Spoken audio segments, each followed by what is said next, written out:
নমস্কাৰ সকলোকে মোৰ চেনেললৈ স্বাগতম জনাইছোঁ। আজি আমি আলোচনা কৰিবলৈ লৈছোঁ কলেজ বা বিশ্ববিদ্যালয়ৰ শিক্ষকসকলে কিমান দৰমহা পায় সেই সম্পৰ্কত।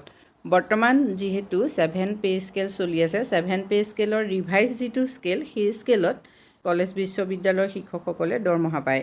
আৰু 2025 চনতে ইতিমধ্যে 8 পে কমিশ্যন গঠন হৈছে। 8 পে কমিশ্যন গঠন হোৱাৰ পাছত 2026 চনৰ পৰা 8 পে কমিশ্যনৰ অধীনত কলেজ বিশ্ববিদ্যালয়ৰ শিক্ষকসকলে দৰমহা পোৱাৰ কথা ইতিমধ্যে শুনা গৈছে। 7 পে কমিশ্যনৰ যিটো ৰিভাইজ স্কেল হয় সেই স্কেলটোৰ প্ৰায় দুগুণ হোৱাৰ কথা কোৱা হৈছে যেতিয়া 8 পে কমিশ্যন আৰম্ভ হ'ব। সেইটো যি কি নহওক, বৰ্তমান 7 পে কমিশ্যনৰ ৰিভাইজ স্কেলত দৰমহাটো কিমান হয় সেই সম্পৰ্কত তোমালোকে চাই লোৱা। এক্সিষ্টিং পে আৰু ৰিভাইজ পে স্কেল ইয়াত সম্পূৰ্ণকৈ দিয়া আছে।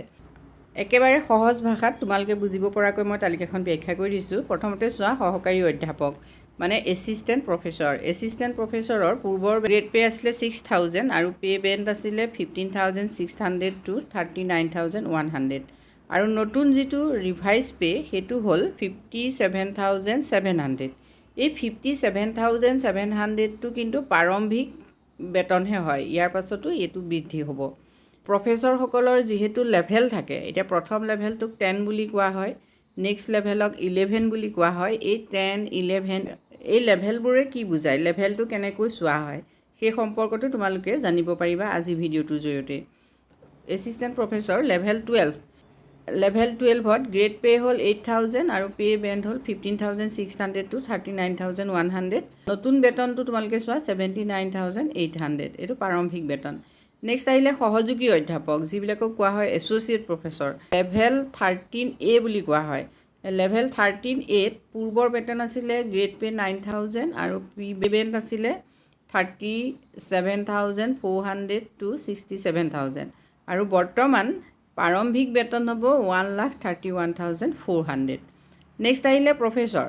প্ৰফেচৰ পদৰ বাবে লেভেল 14ত পূৰ্বৰ বেতন আছিলে 10,000 গ্ৰেড পে আৰু পে বেণ্ড হ'ল 37,400 to 67,000। নতুন বেতন হ'ল 1,44,200। নেক্সট আহিলে প্ৰফেচৰ HAG মানে হ'ল হাই একাডেমিক গ্ৰেড। পূৰ্বৰ বেতন হ'ল 67,000 to 79,000 আৰু বৰ্তমান নতুন যিটো ৰিভাইজ স্কেল সেইটো স্কেলত প্ৰাৰম্ভিক বেতন হ'ব 1,82,200। একাডেমিক যিবিলাক লেভেল হয়, আমি যে ক'লোঁ একাডেমিক লেভেল 10, 11, 12, 13A, 14, 15 এইবিলাকে কি বুজায় বা এইবিলাক লেভেল পাবলৈ এজন প্ৰফেচৰে কি কি ক্ৰাইটেৰিয়া পূৰণ কৰিব লাগে সেই সম্পৰ্কতো তোমালোকে জানি লোৱা। এইবোৰ হৈছে 7 পে কমিশ্যন অনুসৰি বিশ্ববিদ্যালয় আৰু মহাবিদ্যালয়ৰ শিক্ষকসকলৰ নতুন বেতন কাঠামো। ই গ্ৰেড পে পদ্ধতিৰ ঠাইত নতুন একাডেমিক লেভেল হিচাপে দিয়া হৈছে। এছিষ্টেণ্ট যিজন প্ৰফেচৰ সেইজনৰ একাডেমিক লেভেলটো হ'ল 10। এতিয়া তেওঁৰ ন্যূনতম মাষ্টাৰ্ছ ডিগ্ৰী থাকিব লাগিব আৰু নেট বা PhD থাকিব লাগিব। একাডেমিক লেভেল 11 পাবলৈ হ'লে PhD লগতে কিছু বছৰৰ অভিজ্ঞতা আৰু উন্নত প্ৰদৰ্শন। একাডেমিক লেভেল 12ত বহু বছৰৰ অভিজ্ঞতা লগতে PhD আৰু উল্লেখযোগ্য প্ৰদৰ্শন। একাডেমিক লেভেল 13A পাবলৈ অধ্যাপনাৰ অভিজ্ঞতা থাকিব লাগিব লগতে উল্লেখযোগ্য গৱেষণা থাকিব লাগিব। এইটো মধ্যম স্তৰৰ পদ হয়। 14ত PhD থাকিবই লাগিব, ন্যূনতম 10 বছৰ অভিজ্ঞতা থাকিব লাগিব আৰু বিভিন্ন ধৰণৰ গৱেষণা পত্ৰ আন্তঃৰাষ্ট্ৰীয় ৰাষ্ট্ৰীয় পৰ্যায়ত বিভিন্ন ধৰণৰ গৱেষণা পত্ৰ প্ৰকাশ হ'ব লাগিব। একাডেমিক লেভেল 15ক HAG স্কেল অৰ্থাৎ হাই একাডেমিক গ্ৰেড বুলিও জনা যায়।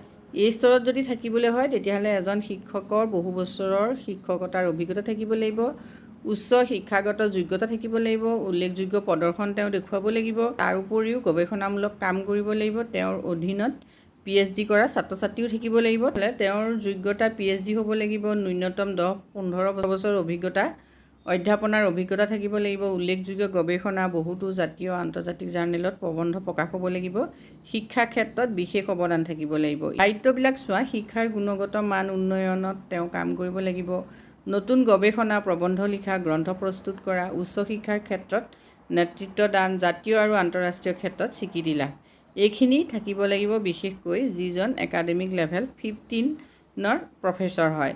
আজি ভিডিঅ'টোৰ জৰিয়তে আমি তোমালোকৰ বাবে এইখিনি তথ্য আগবঢ়াইছোঁ। যদি উপকৃত হৈছা কমেণ্ট কৰি জনাবা। আজিলৈ ইমানেই, ধন্যবাদ।